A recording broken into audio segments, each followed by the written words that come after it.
की प्रत्येक बरं का मुसलमानाचा लहानात लहान मुलगा रोज नमाज पढ़तो।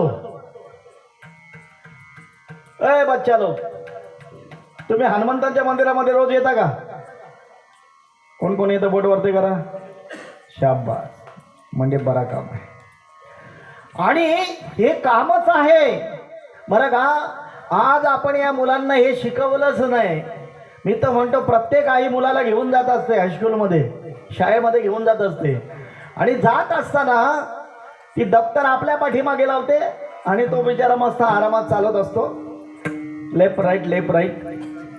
मी म्हटलं अगं बाई, पहिल्यांदा त्याला मंदिरात नाही, त्याला आपला हनुमंतराय दाखव, आणि हनुमंतराय दाखवल्यानंतर मग त्याला शाळेमध्ये नाही। आणि हे काम आपल्याला करायचं आहे। आता धर्म किती धोक्यात आहे हे तुम्हालाही ज्ञात आहे, मलाही ज्ञात आहे, पण शेवटी मला बोलावं लागणार आहे। विठ्ठल